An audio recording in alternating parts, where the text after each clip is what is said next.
असदुद्दीन ओवैसी की गाड़ी पर फायरिंग की वारदात के बीच आज हम सत्ता में उस सियासत की बात कर रहे हैं जो कहती कुछ और है और करती कुछ और है। सभी पार्टियां सुशासन और शुचिता वाली राजनीति का दावा कर रही हैं, लेकिन आज हम आपको बताएंगे कि इन दावों में कितना सत्य और कितना अर्ध सत्य है। उत्तर प्रदेश में चुनाव प्रचार के दौरान दागी उम्मीदवारों को लेकर हर तरफ से जोरदार बयानबाजी हो रही है। हर पार्टी अपनी विरोधी पार्टी पर अपराधी छवि वाले उम्मीदवारों को मैदान में उतारने का आरोप लगा रही है। इन आरोपों में कितनी सच्चाई है, अपराधी छवि वाले उम्मीदवारों को लेकर किस पार्टी का दामन कितना पाक साफ है, ये आज हम आपको बताएंगे।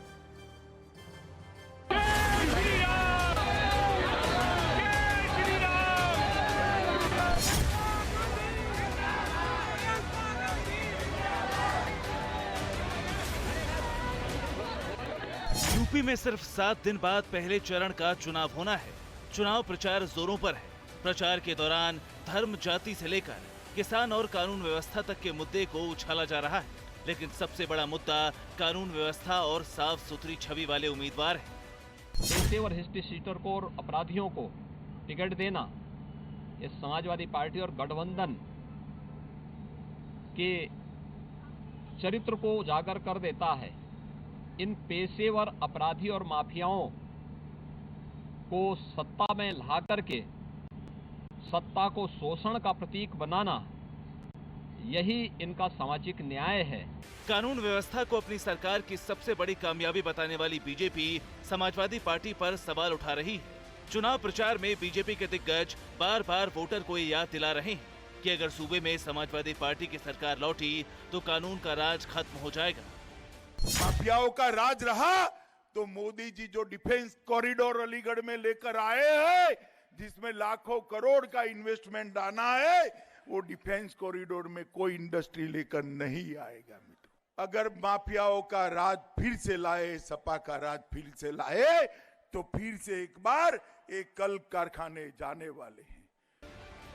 जवाब में समाजवादी पार्टी भी बीजेपी सरकार को कटघरे में खड़ा कर रही है। समाजवादी पार्टी के मुखिया अखिलेश यादव सीएम योगी पर ही सवाल उठा रहे हैं। भारतीय जनता पार्टी के पहले मुख्यमंत्री हैं जिन पर इतने आपराधिक मुकदमे थे। डिप्टी सीएम इनके हैं, उनसे ज्यादा उन पर आपराधिक मुकदमे थे। जिन पर ऐसे मुकदमे होंगे वो तमंचेबाज होंगे, कि जिन पर एक भी मुकदमा नहीं होगा वो तमंचेबाज होंगे। इस सियासी शोर में उस स्याह पहलू की चर्चा कोई भी पार्टी खुलकर नहीं कर रही है, जिसका सीधा असर दुनिया के सबसे बड़े लोकतंत्र की छवि पर पड़ता है। आसान शब्दों में समझिए तो प्रत्याशियों और जनप्रतिनिधियों के क्राइम रिकॉर्ड का मुद्दा कहीं ना कहीं सियासी शोर में दब चुका है। यूपी में पहले चरण के उम्मीदवारों की लिस्ट का एसोसिएशन फॉर डेमोक्रेटिक रिफॉर्म्स यानी एटीआर का जो विश्लेषण सामने आया है वो आंखें खोलने वाला है। एटीआर ने पहले चरण में चुनाव लड़ रहे 623 में से 615 उम्मीदवारों के चुनावी हलफनामे का विश्लेषण किया। इसमें से 156 ने अपने खिलाफ आपराधिक मामले घोषित किए, वहीं 121 उम्मीदवारों पर गंभीर आपराधिक मामले दर्ज हैं। यानी पार्टियां चुनाव से पहले साफ सुथरी राजनीति का दावा और वादा तो करती हैं, लेकिन चुनाव में जब उम्मीदवार घोषित करने का समय आता है तो वादे पीछे छूट जाते हैं।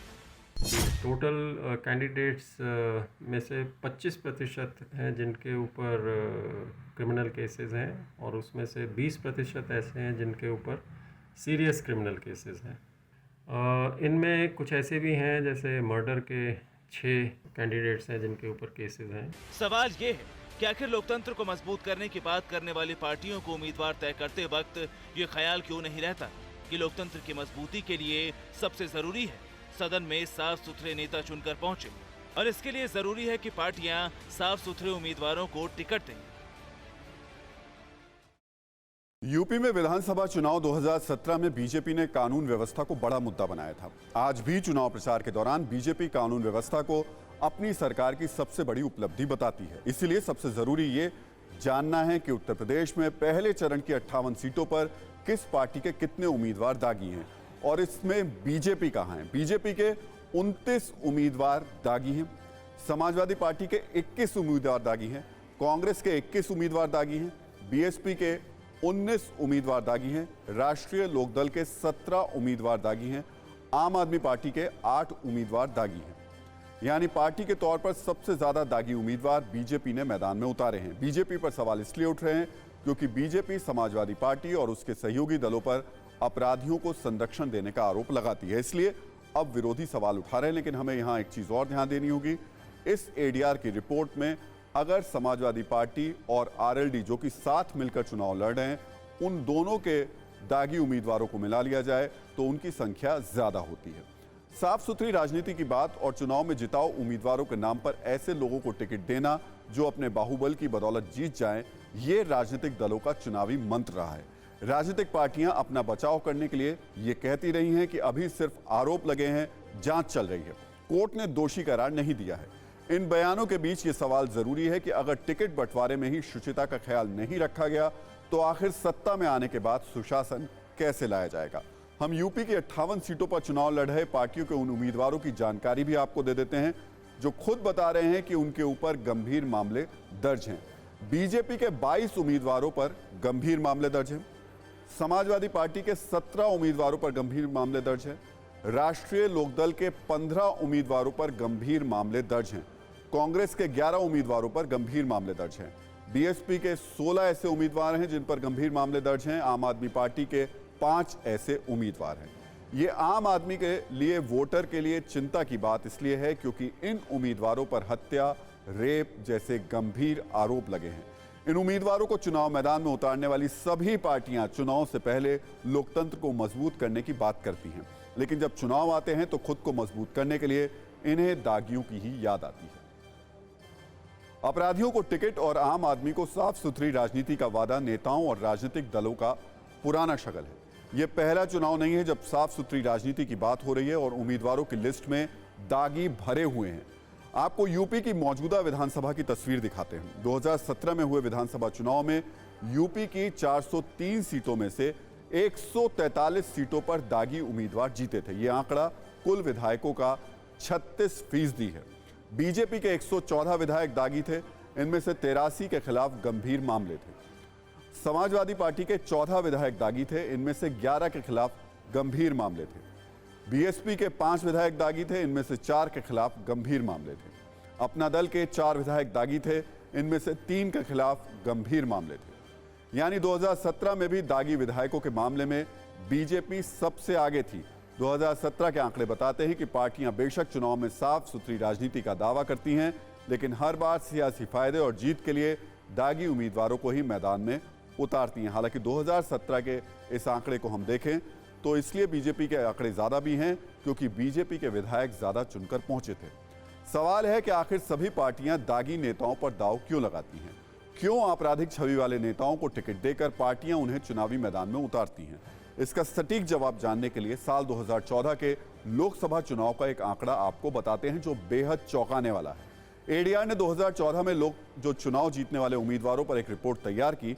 इस रिपोर्ट के मुताबिक साल 2014 के लोकसभा चुनाव में क्रिमिनल केस वाले नेताओं के जीतने का चांस 13% था, जबकि ईमानदार छवि वाले नेताओं के जीतने का चांस सिर्फ 5% था। अब सवाल ये कि एडीआर ने यह कैलकुलेशन कैसे निकाला?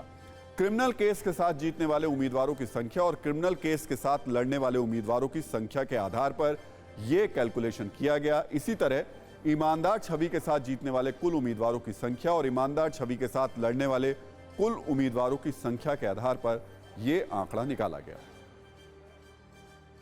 इसी कैलकुलेशन के आधार पर कई राजनीतिक दलों की छवि को भी टटोला गया तो नतीजा सामने आया, वो भी बेहद चौंकाने वाला था।